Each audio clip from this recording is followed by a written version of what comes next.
আসসালামু আলাইকুম প্রিয় শিক্ষার্থীরা। এসএসসি 2024 সালের পরীক্ষা হয়ে গেছে এবং তোমাদের রেজাল্টও দিয়েছিল এবং তোমাদের পরীক্ষার উপরে ভিত্তি করে বৃত্তির রেজাল্ট প্রকাশ করা হয়েছে। তোমরা ইতিমধ্যেই অবগত আছো, বেশ কিছুদিন আগে তোমাদের এই বৃত্তির রেজাল্ট প্রকাশ করা হয়েছে।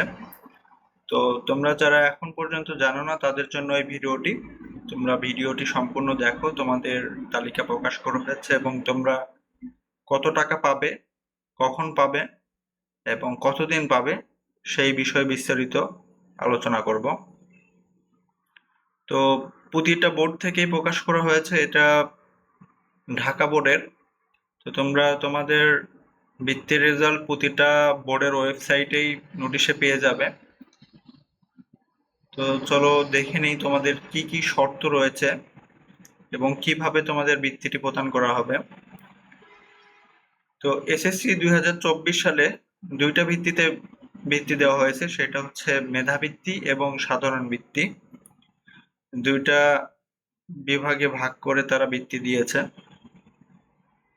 এবং কিছু শর্তাবলী তারা দিয়েছে। সেই শর্তাবলীর প্রথমটি হলো বৃত্তিপ্রাপ্ত শিক্ষার্থী যে শিক্ষা প্রতিষ্ঠান থেকে পরীক্ষায় অংশগ্রহণ করে উত্তীর্ণ হয়েছে সে প্রতিষ্ঠানের নাম উল্লেখ করা হয়েছে এবং অধ্যক্ষ বা প্রধান শিক্ষকের প্রত্যয়নপত্র প্রদান সাপেক্ষে ভর্তিকৃত প্রতিষ্ঠান থেকে বিধি মোতাবেক বৃত্তির অর্থ উত্তোলন করতে হবে। অর্থাৎ তুমি যেই কলেজে বর্তমানে ভর্তি হয়েছ সেই প্রতিষ্ঠান থেকে কিন্তু তোমাদের কাগজপত্র জমা নিবে, তোমাদের ব্যাংক হিসাব নিবে, তারপরে তোমাদেরকে টাকা পাঠানো হবে। অবশ্যই শিক্ষার্থীকে উচ্চ শ্রেণীতে অধ্যয়নের জন্য অনুমোদিত শিক্ষা প্রতিষ্ঠানে ভর্তি না হলে বৃত্তি পাওয়ার যোগ্য বলে বিবেচিত হবে না এবং বাংলাদেশের অভ্যন্তরে মঞ্জুরি প্রাপ্ত শিক্ষা প্রতিষ্ঠানে বৃত্তি কার্যকর হবে, বা অন্য কোনো প্রতিষ্ঠানে যদি ভর্তি হও তাহলে কিন্তু সেখানে বৃত্তি কার্যকর হবে না এবং তোমরা টাকা পাবে না।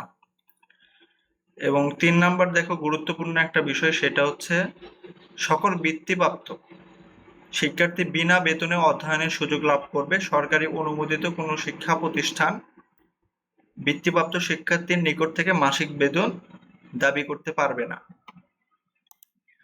তোমাদের 3টা বিষয় গুরুত্বপূর্ণ, সেটা হচ্ছে 1, বৃত্তিপ্রাপ্ত কোনো শিক্ষার্থীকে বেতন দিতে হবে না। তোমরা এই বিষয়টা খেয়াল রাখবে, তোমাদের কাছ থেকে যেন তারা বেতন চাইতে না পারে বা বেতন চাইলে তোমরা দিবে না। 2 নাম্বার হচ্ছে মেধাবৃত্তি মাসিক 600 টাকা হারে তোমাদের দেওয়া হবে যারা মেধাবৃত্তি পেয়েছো, এবং যারা সাধারণ বৃত্তি পেয়েছো তোমাদের দেওয়া হবে মাসিক 350 টাকা হারে। এবং তোমাদের শিক্ষা সামগ্রী এবং যন্ত্রাংশ কেনার জন্য একটি বাৎসরিক অনুদান দেওয়া হবে, সেটা মেধাবৃত্তি যারা পেয়েছো তাদের ক্ষেত্রে 900 টাকা এবং যারা সাধারণ বৃত্তি পেয়েছো তাদের ক্ষেত্রে 450 টাকা দেওয়া হবে। এবং তোমাদের বৃত্তির মেয়াদ থাকবে 2 বছর। 2024 সালের জুলাই থেকে 2026 সালের জুন মাস পর্যন্ত তোমাদের এই বৃত্তির মেয়াদ কার্যকর থাকবে। অর্থাৎ তোমরা মোটামুটি 3 কিস্তিতে তোমাদের টাকা তোমরা পাবে। একটা হচ্ছে প্রথম 6 মাসের টাকা, তারপরে তোমাদের 1 বছরের টাকা, তারপরে আবার 6 মাসের টাকা, এইভাবে তোমাদের 2 বছর তোমাদের বৃত্তি দেওয়া হবে। তো তোমাদের কিভাবে টাকা পাঠানো হবে সেটা দেখো এখানে বলে দেওয়া হয়েছে। বৃত্তির গেজেটে বৃত্তিপ্রাপ্ত শিক্ষার্থীদের বৃত্তির বরাদ্দকৃত অর্থ জি2পাই পদ্ধতিতে ইএফটি এর মাধ্যমে ব্যাংক হিসাবে প্রেরণের নিমিত্তে বাংলাদেশ তফসিলভুক্ত অনলাইন সুবিধাসম্পন্ন ব্যাংকে অ্যাকাউন্ট খুলে হিসাব নম্বর ভর্তিকৃত প্রতিষ্ঠানে 7 দিনের মধ্যে আবশ্যিকভাবে জমা প্রদানের জন্য শিক্ষার্থীদের নির্দেশ প্রদান করতে হবে। অর্থাৎ তোমরা যেই প্রতিষ্ঠানে ভর্তি হয়েছো সেখানে তোমাদের যেই ব্যাংক হিসাব রয়েছে, তোমাদের যে ব্যাংক অ্যাকাউন্ট রয়েছে সেটার হিসাব দিতে হবে। কিছু তথ্য তারা চাবে, যেমন বৃত্তির গেজেট চাইতে পারে, রেজিস্ট্রেশন কার্ড, এগুলো চাবে।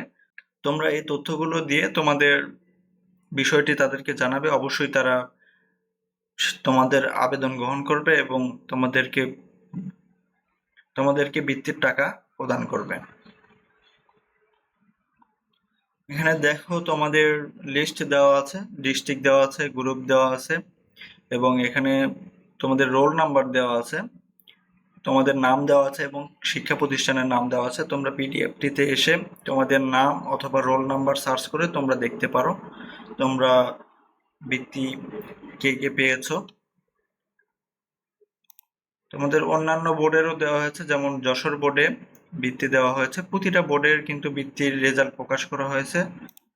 তোমাদের বোর্ড অনুযায়ী তোমরা বোর্ডটা ওয়েবসাইট সার্চ করে, বোর্ডের ওয়েবসাইট সার্চ করে তোমরা নোটিশ বোর্ডে গেলেই তোমরা দেখতে পারবে তোমাদের বৃত্তির রেজাল্টের ফলাফল দেওয়া হয়েছে। সেখানে তোমরা পিডিএফটি ডাউনলোড করে সার্চ করলেই তোমরা বিস্তারিত দেখতে পারবে।